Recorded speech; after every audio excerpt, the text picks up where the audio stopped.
So hello guys, आज के इस वीडियो में हम बात करने वाले हैं एप्लीकेशन ऑफ गॉस लॉ के बारे में। हमने एक एप्लीकेशन जो आपका कंडक्टिंग स्फीयर के केस में था वो हमने ऑलरेडी कवर कर चुके हैं और आज हम इसके दूसरे एप्लीकेशन के बारे में बात करेंगे। तो जो पिछले वीडियो में हमने बात की थी तो उस वीडियो के अंदर हमने देखा था कि इलेक्ट्रिक फील्ड का क्या एक्सप्रेशन रहता है in the case of uniformly charged sphere, और वहाँ पे हमने सॉलिड स्फीयर की बात की थी। और आज हम बात करेंगे कि स्फेरिकल शेल के केस में आपकी इलेक्ट्रिक फील्ड का एक्सप्रेशन क्या रहता है। फ्रॉम द गॉस लॉ हम इलेक्ट्रिक फील्ड का फॉर्मूला निकालने वाले हैं for the charged spherical conductor, और we can say that the spherical shell. So देखिए, ये आपकी मेन हेडिंग है इस तरह से, electric field due to uniformly charge spherical shell, और इसको हम बोल सकते हैं या स्फेरिकल कंडक्टर या फिर कंडक्टिंग स्फीयर। तो आप समझते हैं कि क्या है यार इस केस में। तो इसमें भी जैसे पिछले वाले एप्लीकेशन में हमने देखे थे कि 3 केसेस हमारे पास बन रहे थे, outside the sphere, inside the sphere and eight the surface of sphere. उसी तरह यहाँ पर भी हमारे पास 3 केस बनेंगे।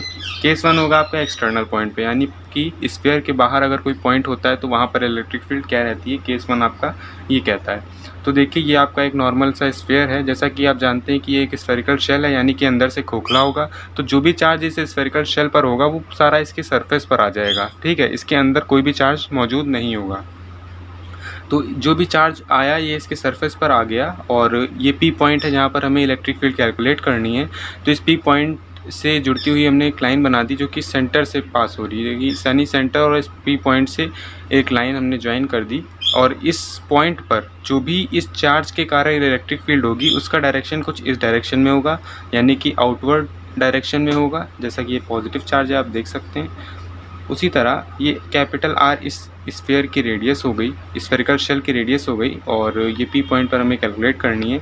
और इस पी पॉइंट पर अगर हम एक छोटा सा एलिमेंट्री एरिया लें तो उसका डीएस वेक्टर जो भी बनेगा वो इस छोटे से सरफेस के परपेंडिकुलर डायरेक्शन में बनेगा, यानी कि यहाँ पर भी हमारे पास ई और डी एस का जो डायरेक्शन है वो सेम है। तो देखिए आप किस तरह से अब हम प्रोसीड करने वाले हैं। तो जैसा कि आप देख सकते हैं कुछ थ्योरी सा पोर्शन है, कुछ थ्योरी यहाँ पर लिखी हुई है। जो बात मैंने बोली वही बात यहाँ पर लिखी हुई है कि पी पॉइंट पर हमें इलेक्ट्रिक फील्ड कैलकुलेट करनी है। और अब मैं सीधा चलता हूँ इसकी डेरिवेशन की तरफ। तो देखिए, जो भी आपका फ्लक्स का एक्सप्रेशन रहता है वो होता है ई डॉट डी एस। ठीक है, जैसा कि आप जानते हैं ई और डी एस का डायरेक्शन सेम है, तो E D S cos theta होता है। तो थीटा यहाँ पर कितना है, 0। तो मैं यहाँ पर लिख देता हूँ, यहाँ पर जो थीटा की वैल्यू है वो है 0 डिग्री, इसलिए आपका ये हो गया आपका कॉस 0।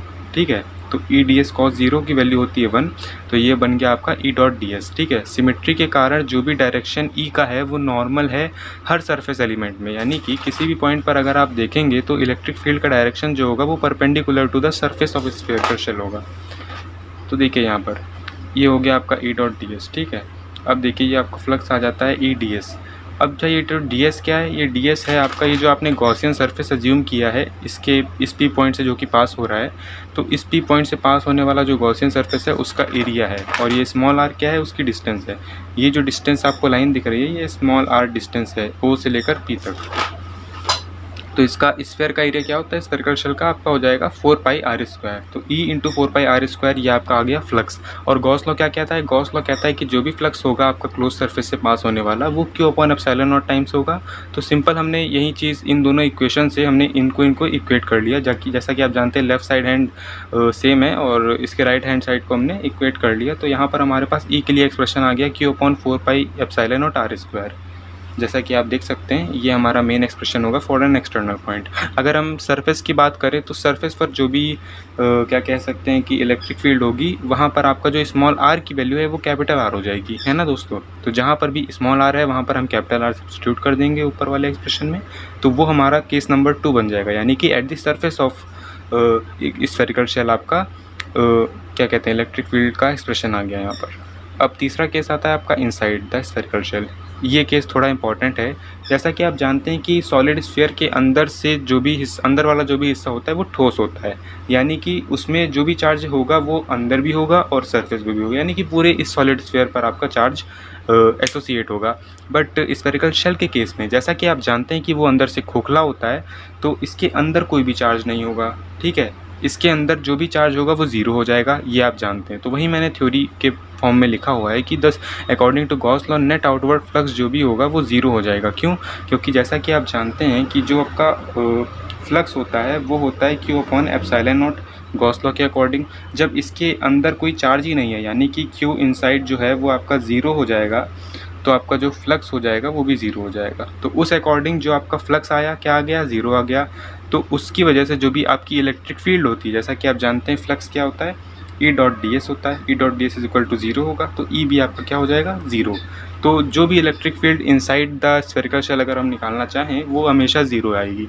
और ये देखिए इन तीनों केसेस को हमने एक डायग्राम के फॉर्म में रिलेट किया है, जो कि दिखाता है इलेक्ट्रिक फील्ड के वेरिएशन को विद चेंजिंग डिस्टेंस, यानी कि आर के चेंज होने पर इलेक्ट्रिक फील्ड में क्या चेंज आ रहा है। तो जैसा कि आप जानते हैं अंदर इलेक्ट्रिक फील्ड ज़ीरो है, तो हमने वाई एक्सिस पर इलेक्ट्रिक फील्ड ली है जो कि अंदर ज़ीरो दिख रही है आपको। ठीक है, तो इसके अंदर इस तरफ और इस तरफ दोनों साइड आपकी इलेक्ट्रिक फील्ड ज़ीरो है। अगर हम बाहर बात करें, यानी कि इस सरफेस से बाहर अगर हम जब भी जा रहे हैं, तो हम देख रहे हैं कि हमारे फॉर्मूले में निकल रहा है 1/4 pi epsilon naught Q upon R square. जैसा कि आप जहाँ पर देख रहे हैं कि E इन्वर्सली प्रोपोर्शनल है आर स्क्वायर के, तो वही चीज़ मैंने यहाँ पर डायग्राम में देखिए बना दी है और यहाँ पर लिख भी दिया है कि E is inversely proportional to R square. और इन्वर्सली प्रोपोर्शनल का ग्राफ कुछ इस तरह से बनता है। ठीक है, तो इस तरफ चाहे जाएँ या इस तरफ जाएँ, E आपका इन्वर्सली प्रोपोर्शनल होगा आर स्क्वायर के। हमने ऊपर वाले एक्सप्रेशन से देख लिया है। और ये एक्स एक्सिस पर मैंने आपका डिस्टेंस लिया है, यानी कि आर एक्स एक्सिस पे है और इलेक्ट्रिक फील्ड वाई एक्सिस पर है। तो ये था बेसिकली पूरा कंसेप्ट आपका electric field due to conducting sphere हम कह सकते हैं, या फिर एक स्फेरिकल शेल के लिए। तो आई होप आपको ये वीडियो पसंद आया होगा। वीडियो पसंद हो तो इसे लाइक करें, चैनल को सब्सक्राइब करें और बेल नोटिफिकेशन ऑन कर दें, ताकि हमारे आने वाले वीडियोज़ का नोटिफिकेशन आपको मिलता रहे। तब तक के लिए see you and have a good day. Bye bye.